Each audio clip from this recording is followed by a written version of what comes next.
नमस्कार। कभी सोचा है कि मन में कभी-कभी ऐसे विचार क्यों आते हैं जो जो हमें अंदर से परेशान कर देते हैं, बिल्कुल तोड़ कर रख देते हैं। आज हम इसी बात को समझने वाले हैं कि ये जो नेगेटिव विचार हैं, ये आखिर हैं क्या और इनसे डील कैसे किया जाए। तो चलिए इस पर जरा गहराई से बात करते हैं। और ये सवाल ये बहुत बहुत जरूरी है। जरा सोचकर देखिए, क्या कोई भी इंसान जानबूझकर खुद को तकलीफ देगा, खुद को चोट पहुंचाएगा? नहीं, है ना? तो फिर मन के अंदर वो आवाजें कहां से पैदा होती हैं जो हमें दुख पहुंचाती हैं? तो चलिए पहले खंड में इसी पहेली को सुलझाने की कोशिश करते हैं। अक्सर होता क्या है कि हम इन परेशान करने वाले ख्यालों के लिए खुद को ही जिम्मेदार ठहराने लगते हैं। पर क्या वाकई में ये सच है? देखिए ये बात कितनी अजीब है ना? सोचिए, क्या कोई माँ या पिता कभी जानबूझकर अपने बच्चे को दर्द दे सकते हैं? बिल्कुल नहीं। तो फिर हमारी आत्मा, जो खुद प्रेम का ही एक रूप है, वो भला अपने आप को चिंता, डर और तनाव के हथौड़े से क्यों पीटेगी? ये तो नामुमकिन सा लगता है ना? और सच कहूं तो यही इस पूरी चर्चा का सबसे जरूरी पॉइंट है। इस बात को गांठ बांध लीजिए। खुद को दुखी करना हमारी आत्मा का, हमारे होने का स्वभाव हो ही नहीं सकता। ये तो हमारे वजूद के ही खिलाफ है। तो फिर हमारा असली स्वभाव क्या है? वो है अच्छा महसूस करना, शांत रहना, खुश रहना। ये जो चिंता है, डर है या तनाव है, ये हमारे स्वभाव का हिस्सा हैं ही नहीं। ये तो बस बाहरी चीजें हैं जो आती जाती रहती हैं। ये हमारी पहचान नहीं है। अच्छा, तो अगर ये नेगेटिव विचार हमारे नहीं हैं, तो फिर सवाल उठता है कि ये हैं किसके, कहां से आते हैं ये? चलिए अब दूसरे खंड में इसी घुसपैठिए की सच्चाई का पर्दाफाश करते हैं। यहां से सोच को एक बिल्कुल नया एंगल देना होगा। ये एक बहुत ही पावरफुल साइकोलॉजिकल फैक्ट है। सत्य ये कहता है कि जो भी विचार किसी को दर्द दे, वो विचार असल में उसका हो ही नहीं सकता। सोचिए ना, मन तो हमारी भलाई के लिए है, हमारा सेवक है, तो वो हमें तकलीफ क्यों देगा? यहाँ पे जो फर्क है ना, वो दिन और रात जैसा है, एकदम साफ। एक तरफ है आत्मा का स्वभाव, सुख, शांति, अच्छा महसूस करना, और दूसरी तरफ है उस घुसपैठिए का स्वभाव, चिंता, डर, तनाव।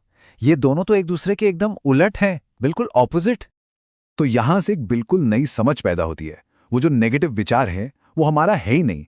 वो तो एक मेंटल वायरस जैसा है, जिसने हमारे शांत मन पर अटैक कर दिया है। ये कोई बाहरी चीज है, अंदर की नहीं।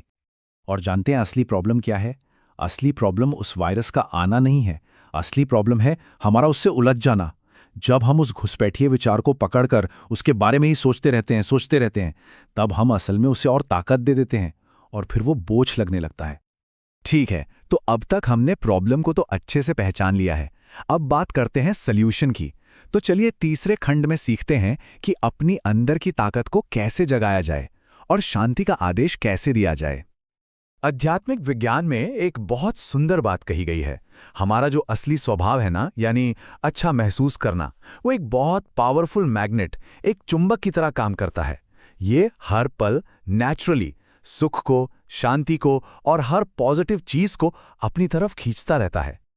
तो फिर जब भी कोई नेगेटिव विचार मन में आए, तो अपने इस अधिकार को पहचानना है। उसे देखते ही पूरे हक के साथ, पूरी ताकत से कमांड देना है, तुम मेरे नहीं हो, निकलो यहां से। ये अपनी आत्मरक्षा का, अपने सेल्फ डिफेंस का कमांड है। और ये जो प्रोसेस है ना, ये बहुत सिंपल है। बस 3 स्टेप्स हैं। स्टेप 1, उस घुसपैठिए विचार को पहचानो। स्टेप 2, उसे बाहर निकलने का कमांड दो। और स्टेप 3, उस कमांड को देने के बाद जो शांति वापस लौटती है, उसे महसूस करो। तो मूल मंत्र बस इतना सा है। कोई भी विचार जो कमजोर करे, जो तोड़े या जो मन की शांति को भंग करे, उसे बस एक शब्द कहना है, निकलो। और अब हम पहुंचते हैं अपने आखिरी खंड पर। सवाल यह है कि ये सब करने का असली मकसद क्या है, गोल क्या है? गोल है अपने मन को एक सेफ स्पेस बनाना, अपने अंदर के घर पर अपना हक दोबारा जताना। इस बात को हमेशा याद रखना है, मन जो है वो हमारा अपना घर है, और जैसे हम अपने घर में किसी भी अनजान इंसान को घुसने नहीं देते, ठीक उसी तरह अपने मन से किसी भी बिन बुलाए मेहमान जैसे विचार को बाहर निकालने का भी हमें पूरा पूरा अधिकार है। तो चलिए आज की इस पूरी चर्चा को 3 मेन पॉइंट्स में समेट लेते हैं।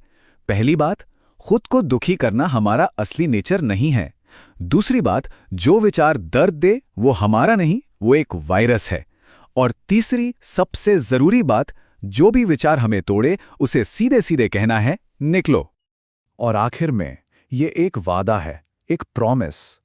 जब हम इन घुसपैठिए विचारों को चुप कराकर अपने मन को मौन देते हैं, तो बदले में हमें जो मिलता है वो है गहरी सच्ची शांति। और यही तो असली आज़ादी है।